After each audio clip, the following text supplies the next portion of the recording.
presencia, que permite estar juntos. Con la alegría poder ver a los hermanos que hacía días que no veíamos. Déjenme referir por lo menos que ayer, como les conté hoy, tuvimos ese día, una convocatoria nacional en 52 provincias de España. Se congregaron un buen número de iglesias, por lo menos algunos hermanos de algunas iglesias, de esta éramos poquitos, pero bueno, de otras iglesias éramos un grupo. Estuvimos en la Plaza del Príncipe y la idea, y lo que nosotros enfatizamos aquí, salió en algún medio de comunicación, es no tanto salir a la plaza a orar, que nos vayan orando, porque eso sería, entiendo yo, contrario al espíritu de la palabra, ¿verdad? Que nos dice que cuando queramos orar nos metamos en nuestro cuarto, ¿verdad? Pero eso también tuvimos dentro de oración aquí algunos hermanos. Pero la idea era manifestar públicamente nuestro sentir por nuestro país. Y entonces cada uno de los hermanos que pasaban adelante a orar exponían los motivos por los que iba a orar. Entonces estuvimos orando por los hospitales, por ejemplo, la labor que se está haciendo, pero también por los enfermos, muchos de ellos pues personas que se encuentran solas porque la familia no necesita, es decir, porque hay personas enfermas en nuestro país. Estamos orando por eso, ¿verdad? Nos sentimos identificados con el dolor de las personas que sufren, por eso estamos orando. Oramos por las autoridades, pues no hace falta pensar mucho porque la noticia de cada día sale lo que tantas veces hemos referido, la corrupción que se ha instalado en los partidos, hasta en el gobierno, en tantas partes. Eso nos preocupa como cristianos, porque las injusticias y la inmoralidad no pueden dar frutos de paz. Y la Biblia nos enseña a orar por nuestras autoridades para que vivamos quietos y reposadamente. Así que nos preocupa esa actitud que se ha instalado en la sociedad en general y que las autoridades no han sabido reaccionar a tiempo y hacerle frente, ¿verdad? Y de vez en cuando se descubren casos y casos, y estuvimos orando por eso. O sea, no simplemente orando, sino orando porque creemos que hay motivos para orar.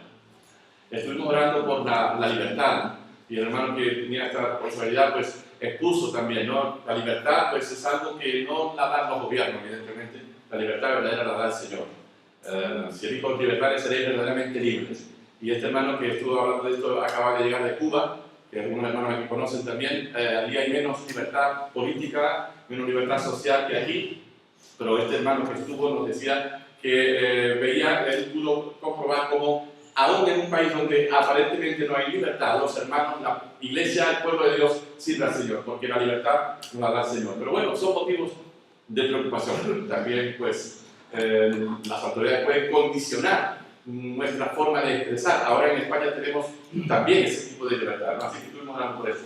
Estuvimos orando por el problema de las adicciones en nuestro país, las drogas, el alcohol, cómo siguen destruyendo vida. ¿Quién no conoce un amigo, un sobrino, un familiar, un hijo, tristemente, que ha perdido su vida, quiero decir, la ha estropeado, no ha podido seguir estudiando, se ha enfrentado con los padres, con los amigos, con los hermanos, y está por ahí en algún lugar metido si no ha muerto? ¿Quién no conoce a alguien por causa de las drogas o este tipo de cosas? Así que fue un acto de oración, pero un acto de denuncia, de manifestar nuestro sentir por estas lacras que tiene nuestra sociedad y que nos preocupan, porque nosotros no somos de aquí. Quiero decir, aunque nuestra ciudadanía está en los cielos, vivimos aquí, ¿verdad? Y vivimos aquí, nosotros aquí en la isla esta, otros en la otra isla y otros en otra parte de España. Eso fue lo que hicimos ayer, manifestar nuestra preocupación por el Estado, por las nuevas autoridades para este proceso. Estuvimos orando por eso. Como decía Gregorio, no era para que orásemos ayer, es para que lo asumamos. España necesita nuestra oración, la Iglesia necesita nuestra oración, cada uno por otro, ¿verdad? Pero no nos limitemos a orar solo por nosotros, que sí necesitamos orar unos por otros, pero también vamos a tener en cuenta la situación del país en el que el Señor nos ha colocado, la generación que nos ha colocado. Cuando pase 100 años, ninguno de nosotros seguramente estará aquí. Y la generación con la que convivimos ahora es ahora, cuando podemos hablarle, podemos compartir o podemos denunciar el pecado. Todo eso es parte del ministerio que el Señor ha puesto en la Iglesia. Bien, hermano, pues dicho eso, vamos a continuar. Entonces, estamos en el capítulo del libro de Apocalipsis. Juan se quedó asombrado, dice en el versículo 6: vi a la mujer ebria de la sangre de los santos y de la sangre de los mártires de Jesús. Cuando la vi, quedé asombrado con gran asombro, porque lo que vio una mujer, vaya, cuando digo mujer, tampoco tenemos que pensar en la mujer identificada con lo que se dice aquí, porque también en otros capítulos anteriores la mujer era el pueblo de Dios. Quiero decir que no, alguna hermana vaya a pensar que la Biblia relaciona a la mujer con prostitución o con abominaciones, no necesariamente, sino es una forma de hacernos entender, porque también el Señor ha mostrado a la mujer como la esposa del Cordero, también es una mujer. Quiero decir, entiende, que no tengamos prejuicio con ese punto, sino que lo veamos objetivamente. Y lo que Juan vio desde el principio del capítulo, una bestia espantosa, que ya había aparecido en el capítulo 13, y esta mujer que venía como cuando se monta uno en un caballo, pero venía en esta bestia que tenía 7 cabezas y 10 cuernos, y esta mujer con esos adornos, y ebria de la sangre, y de la sangre de los santos, y con ese rótulo en la frente, Babilonia la Grande, la madre de las rameras y de las abominaciones de la tierra. Es decir, el símbolo máximo de la maldad y de la corrupción. Igual cuando decía más ebria, borracha de la sangre, es decir, sanguinaria. Juan cuando la vio se quedó, yo no sé cómo te hubiese quedado, Gregorio. Si de pronto tuve esta figura, ¿verdad? O cualquiera de nosotros, esta figura. Juan dice que se quedó asombrado, pero el ángel la tranquilizó. ¿Qué cosa, hermano? Enseguida aquí aprendemos algo precioso, que el futuro que tantas veces lo hemos dicho, y que el libro de Apocalipsis es, por excelencia, el libro que nos habla del futuro, es un libro especialmente para los creyentes. Especialmente para los creyentes. No podemos olvidar que estas cosas que vio Juan, según capítulos anteriores, por ejemplo, el 4, versículo 1, dice Juan: después de esto miré y he aquí una puerta abierta en el cielo, y la primera voz que oí, como de trompeta hablando conmigo, dijo: sube acá y te mostraré las cosas que sucederán después de estas. Así que Juan está ahora en ese proceso, viendo las cosas que aquel ángel le dijo que le iba a mostrar. Es como si él fue invitado. Ustedes saben cuando ¿cómo se dice? Una película cuando ya está terminada, se ha producido, ¿cómo? No, cuando se ha hecho la película, pero tiene otro nombre, no sé. Ya está la película hecha, pero nadie la ha visto. Entonces se proyecta en una sala especial para los críticos, para que la puedan ver, ¿no? Pues de alguna manera, esto es lo que aparece aquí. Es decir, el futuro del Señor lo tiene todo previsto. E invitó a Juan, y como dice el capítulo 1, y hermano, y nosotros tenemos que seguir regocijándonos en estos hechos. Dice el capítulo 1, el primer versículo: la revelación de Jesucristo que Dios le dio para manifestar a sus siervos las cosas que deben suceder pronto, y la declaró enviándola por medio de su ángel a su siervo Juan. Es decir, que es la manifestación de Jesucristo que Dios se la dio para manifestar, para dar a conocer a sus siervos las cosas que deben suceder. Y el libro de Apocalipsis es un mensaje para sus siervos, un comunicado, una invitación, una revelación para sus siervos, un desvelar, en abrir el futuro para que sus siervos y nosotros podamos ver algunas de las cosas que van a suceder. Así que este capítulo, como tantos otros capítulos anteriores y posteriores, nos siguen corriendo el velo. Es como si el velo, poquito a poco, en este caso está trabado, se fuera descorriendo. Y cada vez uno ve, aquí no se ve nada porque la ventana está cerrada, el velo se va descorriendo y se va viendo lo que hay detrás. Cada capítulo, cada una de estas figuras, cada uno de estos episodios va descorriendo el velo. Y a veces es como si de una vez se descorriera el velo y Juan llama nuestra atención a algunos de los grandes acontecimientos. Y luego vuelve otra vez a fijarnos en detalles que la primera vez lo pasamos más rápido y no nos fijamos en ello. Así que este capítulo, como otros, tiene una finalidad. Yo estaba pensando así un poquito, ¿no? Que así uno piensa. La vida cristiana, vivir la vida cristiana en medio del mundo en el que vivimos. Nosotros vivimos aquí, en la isla de Tenerife, bueno, se dice las islas afortunadas, paradisíacas, y gracias al Señor se vive bastante bien, pero es fácil vivir la vida cristiana. En Tenerife, que se vive bastante bien, es fácil vivir la vida cristiana, con la familia, con la sociedad, con los valores, con la televisión, con el fútbol. Es fácil vivir la vida cristiana. En este país y en otros países, no es fácil la vida cristiana. La vida cristiana no ha sido fácil nunca, desde que Dios puso en marcha, iba a decir concibió, bueno, había concebido desde antes de la fundación del mundo, pero desde que Jesús fue concebido hubo problemas, y cuando nació problemas y persecuciones, y esto va a durar hasta, eso es lo que el libro de Apocalipsis quiere decirnos. Mire, seguir a Jesús no va a ser camino de rosas. Hermano, y a mí a veces me entristece, aún cuando en algunas iglesias hay predicadores que conozco y aprecio y estimo, pero a veces damos una visión de la vida cristiana que todo es de victoria en victoria, pero de victoria en victoria muchas veces a través del dolor y a través de la lucha y a través del sudor y a través de la sangre, porque la esta figura que ves ahí, estaba ebria de la sangre de los malos. Dice, de la sangre de los mártires, de los santos y de los mártires de Jesús.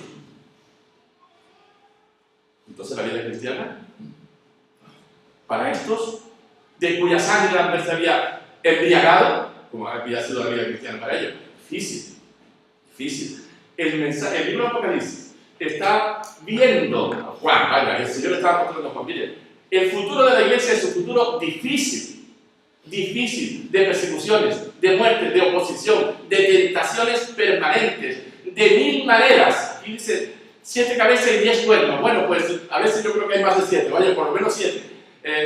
Espíritus, tendencias, tentaciones, fuerzas que intentan desviarnos o intentan perseguir o hacer sufrir a la iglesia. El libro de Apocalipsis está viendo al pueblo de Dios en medio de las dificultades y le transmite este mensaje.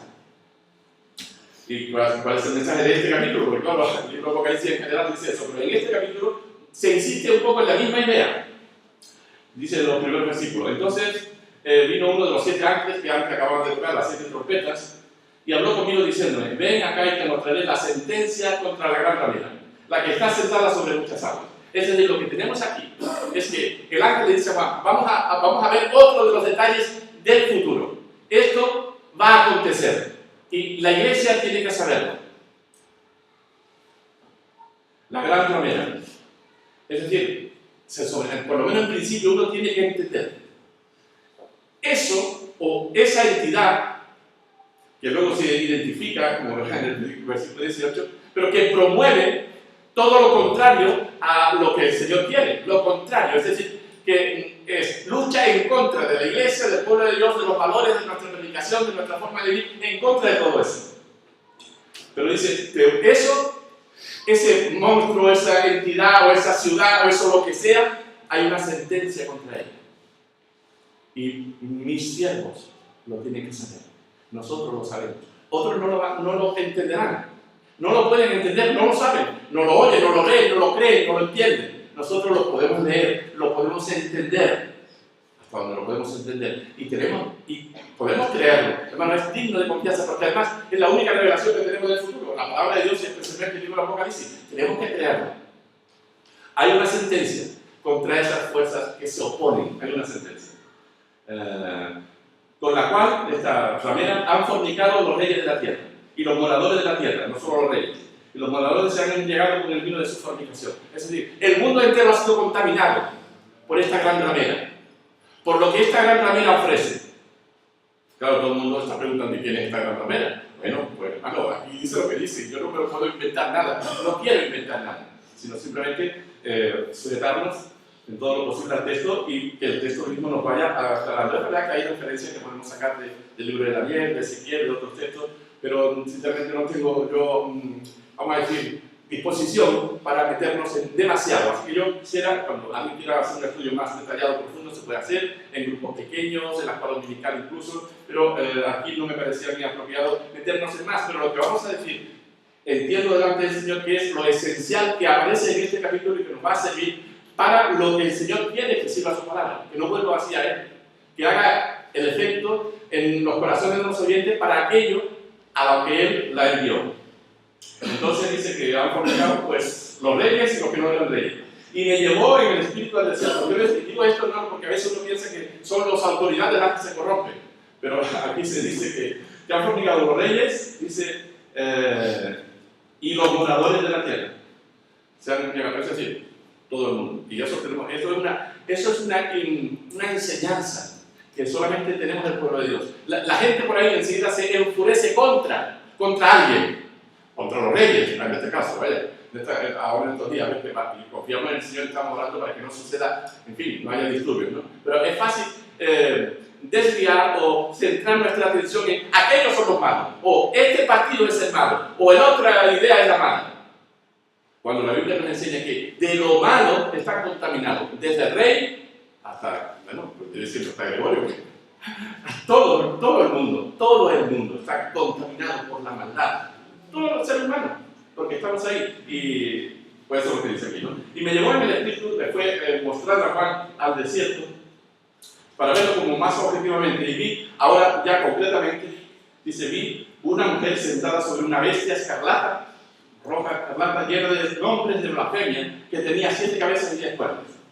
Y la mujer estaba vestida de púrpura y de escarlata, es decir, con toda clase de adornos de lujo y de ostentación, adornada de oro y de piedras preciosas y de perlas. Vaya, una joya completa. Y tenía en la mano un cáliz de oro lleno de abominaciones y de la inmundicia de su fornicación, es decir, de todas las maldades. Y en su frente un nombre escrito, un misterio secreto: Babilonia Grande, la madre de las rameras y de las abominaciones de la tierra. Este personaje que aparece montado sobre esta bestia, ¿verdad? Dice que entre otras cosas tenía en la mano un cáliz de oro lleno de las abominaciones de los santos. El cáliz, la copa, cuando somos invitados, ¿verdad? La primera cosa que se alza, invitado a comer, es la copa, ¿verdad? Y incluso se brinda. Es lo que ofrece ¿cómo se llama? El que invita, el anfitrión, ¿no? Y ofrece a sus invitados. Y esta copa es lo que esta figura ofrece a los suyos, esta copa. Es decir,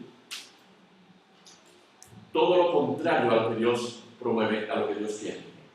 Las abominaciones, la inmundicia, la fornicación, la maldad, la carnalidad, la degeneración, eso es lo que esta figura ofrece al mundo. Eso es lo que tiene, eso es el contenido de su cáliz. Pero, como acabamos de leer, dice, con la cual han fornicado los reyes de la tierra. Es decir, han bebido, han aceptado la invitación.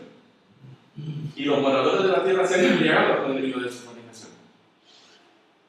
Es decir, todo el mundo había aceptado la invitación de la maldad, de la degeneración, de la corrupción. Los moradores de la tierra, no dicen algunos moradores. No es esta idea, la misma idea que dice el apóstol Pablo cuando dice, porque no hay justo ni aun uno, por cuanto todos han pecado y están destituidos de la gloria de Dios. Es la misma idea. De la maldad de la copa o de la cáliz de esta señora, de esta ramera, yo creo, tenemos que decirlo así, hermano, hemos bebido todos. Hemos bebido todos. ¿Qué puede decir que? ¿Qué puede decir que ha estado libre del pecado? Porque al final de cuentas es una incitación al pecado. Y el nombre escrito ahí, Babilonia Grande, la madre de las rameras de la tierra, y de las rameras y de las abominaciones de la tierra, y ebria de sangre. Y me dijo el ángel, bueno, dice que se asombró tanto, se quedó, pero ¿esto qué es? ¿Qué significa esto? ¿O cómo es posible que esto sea así? Embriagada encima con la sangre de los que aman a Dios. Se sobreentiende aquellos hombres y mujeres que han estado dispuestos a dar su vida porque han creído que Jesús es el Señor y que el camino de la salvación es Él y que Él es el camino, la verdad y la vida. Entonces el ángel le preguntó, bueno, ¿por qué te asombra tanto? Pero este momento que lo voy a explicar, Te explicaré el misterio de la mujer y de la bestia que la trae, la cual tiene 7 cabezas, las 7 cabezas y los 10 cuernos. Y el ángel aquí empieza a explicarle, y bueno, todo lo hemos leído y se sobreentiende que al leerlo lo hemos entendido. Yo creo que se entiende, ¿no? Pero bueno, por si acaso vamos a ir ampliando un poquito la explicación. La bestia que has visto era y no es, y está para subir del abismo e ir a perdición. Desde luego tenemos que decir que esta bestia, yo por lo menos creo que es la misma bestia que aparece en el capítulo 3. Me paré sobre la arena del mar y vi subir del mar una bestia que tenía 7 cabezas, 10 cuernos, en su cuerno 10 diademas, y sobre su cabeza un nombre blasfemo. Así que esta bestia que aparece aquí y que recibe toda su autoridad del dragón, es decir, de la serpiente, es decir, de Satanás, es la misma bestia que aparece en el capítulo 17. Es esa entidad, ese ente que está ahí y que es sustentado directamente, recibe su autoridad y su poder del diablo, de Satanás. Y esta bestia, que se podría decir en cierto modo es una encarnación del anticristo, intenta incluso imitar a lo que hizo Jesús. Jesús dijo estando con sus discípulos, me veréis, pero después de un tiempo no me veréis y me volveréis a ver. Y después ya no me veréis más, etc. Así que Jesús vivió, murió, desaparece y vuelve a vivir. Y la bestia intenta imitar. Hombre, yo diría que un poco burdamente, pero esto ha sido siempre así. Recordemos, por ejemplo, cuando Moisés llega delante del faraón y empieza a manifestar lo que Dios le había dicho que manifestara, por ejemplo, con su vara, el palo que él tenía en la mano, lo tiró allí. ¿Recuerdan qué pasó? Se convirtió en una culebra, en una serpiente. ¿Y qué hicieron los otros? Intentaron hacer lo mismo. Bueno, hicieron aparentemente lo mismo, únicamente que la serpiente de Moisés se tragó a las otras, ¿no? Pero el principio igual. Es decir, el diablo intenta incluso muchas veces imitar o aparentar que es tanto. Por eso en algunas culturas, religiones, se cree en lo que se llama el dualismo, es decir, en dos fuerzas iguales, que están las dos luchando. Y es verdad que el diablo intenta aparecer como igual a Dios. Intenta aparecer como que Dios tiene su poder y yo tengo el mío. Y aquí estamos en la lucha a ver qué va a pasar. Pero este pasaje y otros nos muestra que es verdad que existe un poder del mal, pero no son iguales. Ya está sentenciado. Ya Dios ha previsto su fin. Ya hemos visto algunas cosas en capítulos anteriores. Y este solamente es el anuncio. Todavía no es el fin. Es el anuncio del fin. Pero una vez más Juan insiste, transmitiendo a la iglesia, hermanos, cuando estemos en los peores momentos que vienen, que han pasado, que algunos estaremos pasando y otros vendrán, no olvidemos, la sentencia está dictada por el Señor. Entonces, esta vez intenta incluso imitar en eso al Señor diciendo eso, que era y que aparentemente desaparece o ya desapareció, pero luego viene con más fuerza, pero dice, para subir del abismo e ir a perdición. O sea, su final está previsto de todas maneras. Los moradores de la tierra, aquellos cuyos nombres no están escritos desde la fundación del mundo, en el libro de la vida, se asombrarán viendo a la bestia que era y no es y será. Es decir, mira su poder, ha hecho lo mismo, desaparece y vuelve a existir. No olvidemos que en el capítulo 13 dice que esta misma idea, dice capítulo 13:3, vi una de sus cabezas como herida de muerte, pero su herida mortal fue sanada y se maravilló toda la tierra. Y aquí otra vez, esa vez que aparece, desaparece y vuelve a aparecer, la gente dice, pero esto es bueno, como decían al mago que aparece en el libro de los Hechos, este es el gran poder de Dios. ¿Quién era aquel mago? ¿Cómo se llamaba aquel mago? ¿Cómo? No, al principio cuando Felipe Simón el mago, ¿verdad? Y él hacía historias ahí y la gente decía, este es el gran poder de Dios. Pues pasó igual, casi siempre pasa igual. Cuando alguien hace algunas cosas un poco extrañas, la gente que no tiene, dice aquí, aquellos cuyos nombres no están escritos, no tienen conocimiento de Dios, al margen de que lo hayan querido o no lo hayan querido, no lo tienen, se confunden y se maravillan de los hechos sobrenaturales de la bestia. Y la gente dice que los que no tienen esto, pues dice que los moradores de la tierra, aquellos tal cual, se asombrarán viendo a la bestia que era y no es y será. Es decir, se quedaron espantados, pero viendo su poder y sus maravillas. Y dice, bueno, esto es para los que tienen sabiduría. O sea, esto es para reflexionar. Y bueno, con la ayuda del Señor, yo creo que queremos esa idea mía, por lo menos reflexionar. Yo decía, lo estaba meditando antes cuando cantamos, ¿verdad?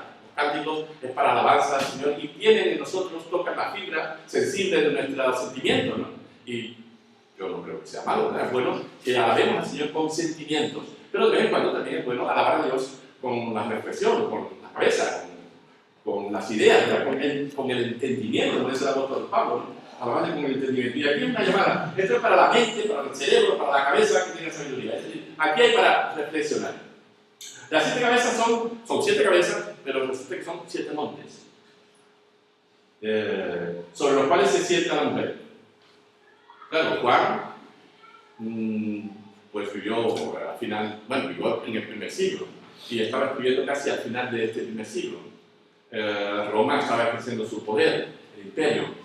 Era conocido, y sigue siendo conocido, que la ciudad de Roma se fundó, está ahí construida sobre 7 colinas, 7 montes. Probablemente, para Juan, desde el momento que empezó el ángel a explicarle, dice, mira, las 7 cabezas son 7 montes. Y dice, Juan, uy, 7 montes. Sobre los cuales se sienta la mujer.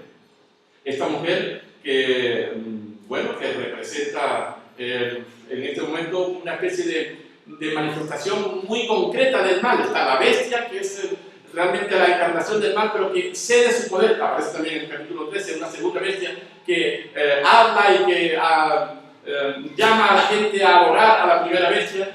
Bueno, pues aquí dice, las 7 cabezas son 7 montes, sobre los cuales se sienta la mujer. Y son 7 reyes, es decir, 7 cabezas, claro, son 7 montes, pero que al final son 7 reyes. 5 de ellos han caído, o ya han pasado. Uno es decir, que estaría ahora reinando, y el otro aún no ha venido. Y cuando venga es necesario que dure breve tiempo. Pues probablemente Juan pensó, claro, los emperadores que han venido, ya que han sido antes de este que está ahora, pues igual Juan estaba en lo cierto, ¿no? Yo particularmente entiendo que no era así, pero probablemente Juan estaba pensando eso y tenía sentido que lo pensara, que podían ser los emperadores que ya habían vivido, que habían muerto, algunos de la manera que murió, y otro el que estaba, y alguno que faltaba por venir. Es decir, que fue como identificando. Y cuando venga, la bestia que era y no es también el octavo, y es entre los 7, y va a la perdición. Son 7, la bestia también es el octavo, pero no deja de ser 7. Bueno, se sobreentiende que es la bestia la que sustenta a estos montes, estos reyes, a estas cabezas. No olvidemos que eran las cabezas de la bestia. ¿Sí? Eran 7 cabezas que surgen de la misma bestia, así que en ese sentido hay que entender, son 7 cabezas que surgen de la misma bestia, podría parecer 8, pero realmente los 7 están sustentados por la misma bestia. Así lo entiendo. Dice, esta bestia, a ver, no, perdón, sí, ya lo hemos leído entonces. Y los 10 pueblos que han visto son 10 reyes, que aún no han recibido reino, pero por una hora recibirán autoridad como reyes juntamente con la bestia. Bueno, ¿qué quiere decir todo esto? Sigue Juan diciendo, todo esto tiene un mismo propósito. Entregan su poder, entregarán aquí, su poder y su autoridad a la bestia. Así, se harían todos estos poderes para que sea la bestia quien asuma el poder completo. Esto dice un mismo propósito, el poder en contra de los planes y del pueblo de Dios. Ahí se concentra todo el poder en contra del pueblo de Dios. Dice, y pelearán contra el poder, pero Juan muy rápidamente, o el ángel le hace entender así de rápido, que toda esta concentración de poder, contrario a los planes de Dios y al pueblo de Dios, dice, pelearán contra el cordero, se enfrentarán, dice, pero, y el cordero vencerá. Así, sin más explicaciones. Ellos se han concentrado, han planificado, pero dice, y el cordero vencerá. Porque el cordero es Señor de señores y Rey de reyes. Este es el gran mensaje que sigue transmitiendo el libro de Apocalipsis. No importa lo aparatoso o espantoso que pueda parecer lo que se presenta ante nosotros, el mal, no importa. Dice que el poder nos vencerá, porque Él es Rey de Reyes, Señor de señores y Rey de Reyes, Rey de Reyes y Señor de señores. Y los que están con Él son llamados elegidos y fieles, los que le siguen. Ahí Juan ve como dos ejércitos que se enfrentan. La bestia con todos estos reyes que le ayudan y el poder que, según este versículo, en un momento los deshace. Dice enseguida el versículo siguiente, me dijo también, las aguas que has visto, versículo 1, aquí se repite, que has visto donde la ramera se sienta son pueblos, muchedumbres y naciones. Es decir, que la mujer era una figura, que no era necesariamente una mujer. Y bueno, ya después vemos como Juan, el ángel identifica quién era la mujer. Los 10 cuernos que viste en la bestia, estos aborrecerán a la ramera. Qué raro. Y se enfrentan con ella. Ustedes saben que esto ya está comprobado, que las revoluciones, eso uno puede pensar, piensen en un país como una revolución X, cuando son violentas, generalmente una revolución violenta lleva en sí mismo la semilla de su propia autodestrucción. Esto ha sucedido, pero ha sucedido, miren, tristemente, hasta dentro de las congregaciones, pero en los países donde se ha instaurado un poder a través de una revolución violenta, ese mismo poder conlleva semilla de su propia autodestrucción. Y aquí estaban todos en contra del Cordero, en contra del pueblo de Dios, la alianza, pero dice que los 10 cuernos que viste en la bestia, estos aborrecerán a la bestia, a ver si lo leo de paso,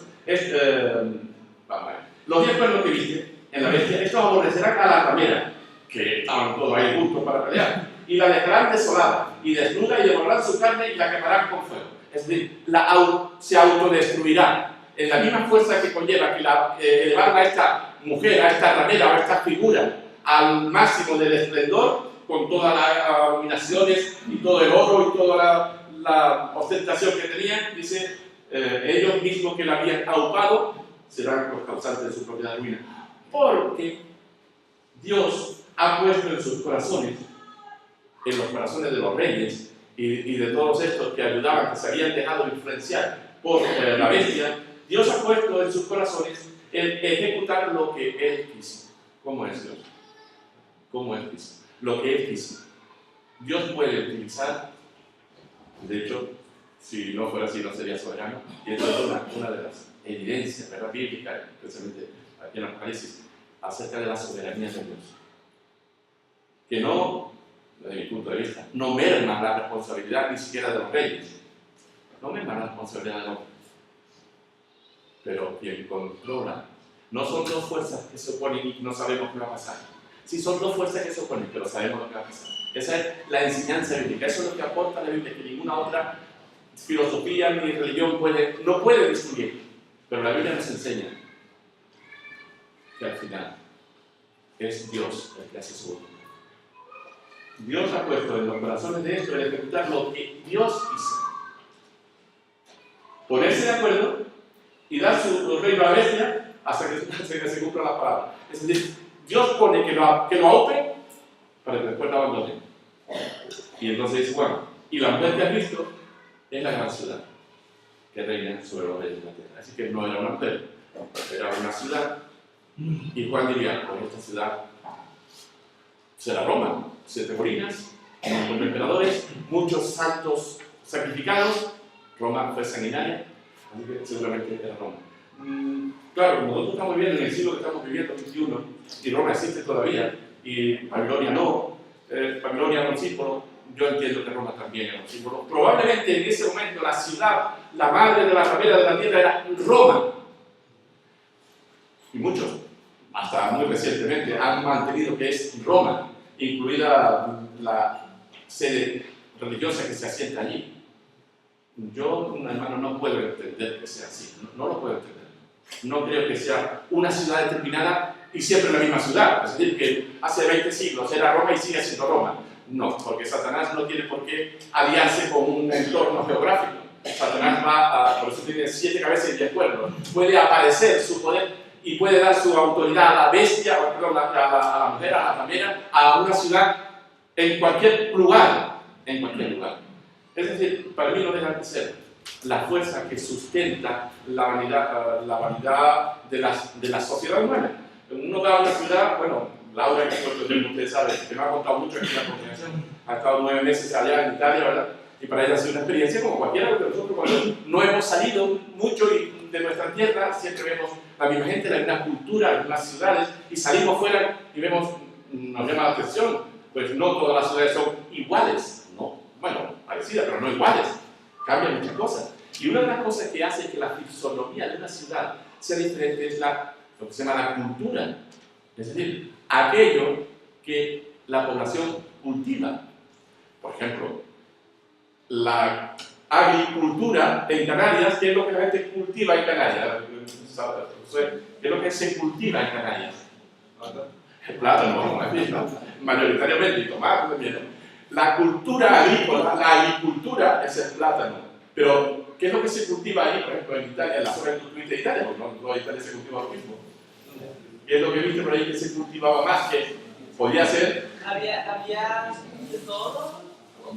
Mucha variedad. Sí, pero había mucha carne. Mucha carne, porque había mucha vegetación en una zona norte, muy cerca de Suiza, por lo tanto hay mucha lluvia, mucho verde, mucha vaca, mucha carne, mucha leche, mucho queso, mucho chocolate. Claro, pues la leche se utiliza para todo eso. Es decir, que es una cultura diferente, pero la cultura no se refiere solamente a la agricultura o a la viticultura o a la ganadería, sino que también aquello que la gente da culto. Aquello a lo que la gente da culto. Vamos rápidamente. La imagen de un pueblo de España hace 300 años. Imagínate un pueblo de España, cualquiera, que la flor, pero cualquier pueblo de aquí o de la península. Tú te acercas al pueblo, que lo primero que veías. Campanario. Campanario, la iglesia. Eso era hace 200 años. Ahora, te acercas a un pueblo cualquiera de España, incluida San Carlos de Tenerife. Lo que más llama la atención, lo primero que ves. ¿En los edificios? Edificios, pero enseguida centros comerciales. Centros comerciales. Eso ya los templos, bueno, raramente se dan nuevos templos. Centros comerciales y en todo caso deportivos. O sea, ahora la cultura da mucho más predominancia al deporte o al comercio.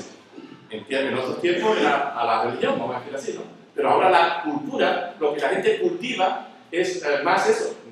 Bueno, ahora Brasil, ¿verdad? Brasil, hermanos brasileños. Bueno, ustedes todos hemos oído la noticia. Yo no he estado en Brasil.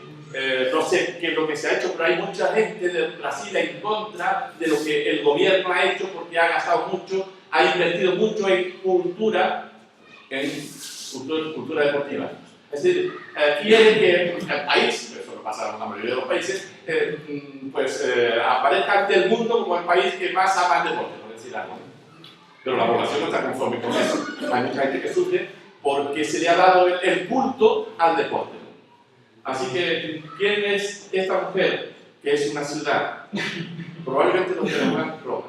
Hoy por hoy, a mí no me preocupa mucho qué ciudad pueda ser, porque me es indiferente que sea esta ciudad o aquella ciudad. Es eso que promueve los valores contrarios a la fe. Y los gobiernos de este mundo, pocos gobiernos de este mundo, buscan a Dios y su voluntad, pocos. Así que, hermano, es una enseñanza. Ya termino, Álvaro, ya termino. Bueno, ya termino, un minuto. Quiero decir que pocos gobiernos de este mundo buscan a Dios y promueven la fe, poquísimo. Nosotros, la iglesia tiene que estar preparada para saber, y estamos preparados, hermano, estamos preparados porque el Señor nos lo ha revelado. Solo al pueblo de Dios, Dios se lo ha revelado. Los poderes anticristianos, antibíblicos, sí es verdad que son aparentemente grandes, pero están sentenciados. Y el poder los vencerá. Que el Señor nos bendiga. Amén.